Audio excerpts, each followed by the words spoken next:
Hello everyone. तो आज हम स्टार्ट करेंगे DPP number 26 of the chapter chemical equilibrium. ठीक है, स्टार्ट करते हैं फर्स्ट क्वेश्चन से। The degree of dissociation of dinitrogen tetroxide at temperature T and total pressure P is alpha.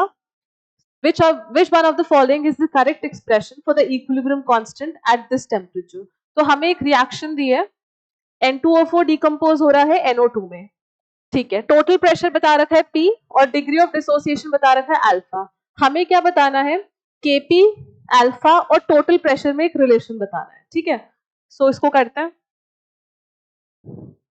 Reaction है हमारे पास N2O4 डिकम्पोज हो रहा है 2NO2 में। ठीक है, अब क्या क्या दे रखा है हमें? अल्फा दे रखा है एक, तो टोटल प्रेशर एंड Kp। ठीक है, तो अब डिग्री ऑफ डिसोसिएशन मतलब एक मोल कोई भी हमारे पास स्पीशी प्रेजेंट है तो कितना टूटा है, कितना डिसोसिएट हुआ है, अल्फा वही होता है डिग्री ऑफ डिसोसिएशन। ठीक है, तो मैंने मान लिया इनिशियली ये 1 मोल है हमारे पास, प्रोडक्ट नहीं है। ठीक है, अब इक्विलिब्रियम पे ये हमने बात किया था इनिशियली, इक्विलिब्रियम में कुछ अमाउंट कम हुआ, लेट अस से अल्फा, तो बचा कितना? 1 माइनस अल्फा। अब यहां अगर अल्फा रिएक्ट किया है तो यहां कितना बनेगा? 2 अल्फा। ठीक है, अब हमें तो Kp निकालना है ना। Kp के लिए we need pressure of NO2 upon pressure of N2O4। ठीक है, बट यहां पे तो मोल्स हैं और वी नो कि जो पार्शियल प्रेशर होता है गैस का that is mole fraction into total pressure, है ना। तो यहाँ पे अगर मैं प्रेशर निकालूंगी N2O4 का, that will be equal to इसके मोल्स अपॉन में total moles into total pressure. Basically partial pressure क्या होता है?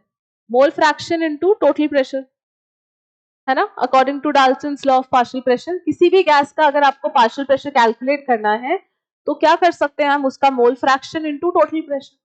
अब मोल फ्रैक्शन निकालने के लिए हमें क्या चाहिए? Total moles. तो यहाँ पे टोटल मोल्स कितने आएंगे हमारे पास?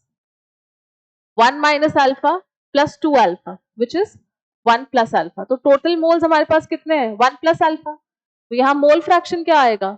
1 minus alpha upon 1 plus alpha into total pressure, जो कि क्वेश्चन में दिया है P के इक्वल। सिमिलरली यहाँ पे 2 अल्फा अपॉन में टोटल मोल्स इंटू प्रेशर, यही होगा। ठीक है, अब यहाँ बस पुट कर देते हैं।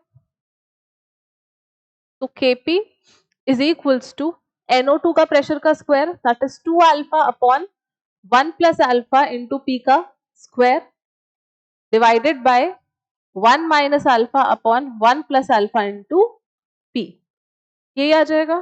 ठीक है, अब क्या क्या कैंसिल आउट हो जाएगा? P का यहाँ पे P और ये P कैंसिल हुआ, एक P बचेगा अभी भी, एक 1 प्लस अल्फा, एक 1 प्लस अल्फा। तो अल्टीमेटली बचा क्या हमारे पास यहाँ पे?